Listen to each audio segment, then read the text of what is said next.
The 24-Carat Buddha and Other Fables, Stories of Self-Discovery by Maxine Harris. The publisher is the Sidran Institute Press from Baltimore, Maryland. Today's story, The Silver Flute. Because the king's only son had died in battle, the king needed a plan for choosing a new ruler who would govern the kingdom with wisdom and courage. The king agonized as he tried to find the right strategy for choosing a successor. The young prince had been much beloved by his subjects. He was not only known as a fearless warrior, but also as a man who could be gentle and kind, and he could charm the people for hours by playing the most wonderful songs on his silver flute.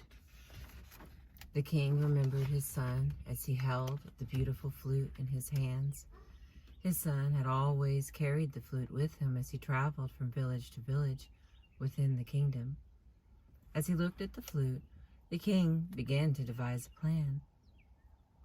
He would give his kingdom to the man who could learn to play the flute as his son had. At first, this seemed an easy challenge to the many knights and earls who wanted to be king. What could be so hard about playing a flute? Many tried the prince's instrument, but the screeching noises they produced only caused the king to wince and others at court to laugh and snicker. Perhaps it was harder to play this flute than people thought. The rumor began to spread that the flute was enchanted, and only a magician could successfully meet the king's challenge. But a series of magicians and sorcerers were no more successful at playing the flute than the knights and earls had been. The king began to despair that he would ever find someone to rule his kingdom, when one day a young man appeared at court. This man was handsome and clever and said that he wanted to hear more about the king's challenge. When he heard that all he would have to do to become king was learn to play the flute, he smiled inside and began to think of all the power he would have once the throne was his. But, he thought, I must approach the old king carefully. There must be some reason why all the others have failed. I will try to win the king's favor before I take the challenge of playing the flute. The young man approached the aging king respectfully. He asked to see the flute and looked at it with great care. Your son must have been quite a fine musician to play such a remarkable instrument. I could not think to play such a fine flute without much practice. If you will give me 1 year to study and practice, I will gladly play the silver flute and win your kingdom. The old king smiled. At last, there was someone who appreciated how special his son had been. Someone who knew how much he still wept for the dead prince. Of course, I will give you all the time you need, replied the king. You seem like a fine young man, worthy of my throne.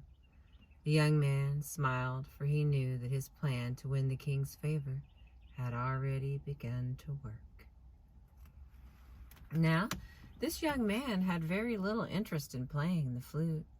He wanted to be king, of course, for he liked to hunt and to sit at court and to chase all the young ladies around the palace. But he thought the flute seemed like a silly pastime for a would-be king. He knew he should be learning to play at least one tune on the flute, but as the months went by, he continued to occupy himself with the pursuits that were more to his liking. And, of course, he continued to flatter and find favor with the king. All he had to do was mention the king's son, and the king would sit and reminisce for hours, comforted by his own memories of the prince. All too quickly, the year of waiting came to an end. The young man had only 1 month left before he would have to perform for the king. Although he felt confident that he had won the king's affection, he still felt that it would be wise for him to consult with a master musician and learned to play one of the king's favorite songs on the flute. When he told the musician his desire, the teacher replied, "Of course I can teach you to play, but it will require much work on your part. You will have to come to me every day for the next month for a lesson. On your own, you will have to practice for at least an hour each night, and you will have to pay me 20 pieces of silver for my time and my knowledge." "What?" cried the young man. "I will not waste so much of my time and money on your silly lessons. There must be an easier way to learn to play the flute." The young man went on his way and began to think that perhaps the king would give him the throne without his having to play the silver flute at all. He waited until one evening, just a few days before the challenge was to occur, and approached the king with great humility. "My dear lord," he began, "I have been practicing the flute for all these many months, and although I can play a beautiful song for you, I know it would never equal the music played by your brave son. Let us skip the challenge and find some other test for my becoming king. You are a thoughtful lad for honoring the talent of my son, but a king's word is his honor, and I have said that I will give my throne to the man who can play the flute for me. In 3 days, I will hear your music and the challenge will be complete." The young man began to feel desperate, and with great haste he made his way to the home of the master musician. "Quickly," he demanded, "I need to learn to play the flute immediately. I only have 3 days before I must play for the king." The musician looked at the young man with a startled and disbelieving expression, and then he thought for a moment. "I can teach you to play the flute in just 3 days, but it will cost you 20,000 pieces of silver." "That is impossible," cried the young man. 20,000 pieces of silver is more wealth than even the king possesses." The old man let a small smile cross his lips. "If you want a miracle, my son, you must be prepared to pay for it." The young man began to raise his fists in anger when he realized he had been defeated. He mounted his horse and rode off to the next village to seek his fortune. The silver flute. The work of recovery is just that, work.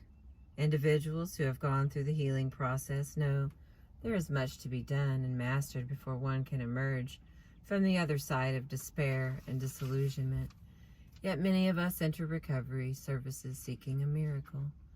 For some individuals, the wait to seek help has been so long that when they finally reach the point of seeking services, they feel desperate and impatient for things to change. Others have grown up believing that their own actions have little, if any, impact on what eventually happens to them. Consequently, they believe that change will only occur if some divine presence grants them a miracle. And still others feel that it is sufficient to say that they are entering a recovery program. They sign up for services but fail to participate regularly. At the end of the treatment program, they hope to have been healed, even though they have not been present for the groups and sessions and support that are a necessary part of change and transformation. And like the young man in the story, there are some who believe that there must be another, easier way to achieve the sought-after goal. The good news and the bad news about recovery is that it requires work and commitment and perseverance. At last, individuals can direct their own recovery. They can have the power and the control to make things change. A man or a woman can go as fast as he or she chooses down the road of repair. But with the power comes responsibility and the sometimes difficult and tedious struggle that accompany any human growth.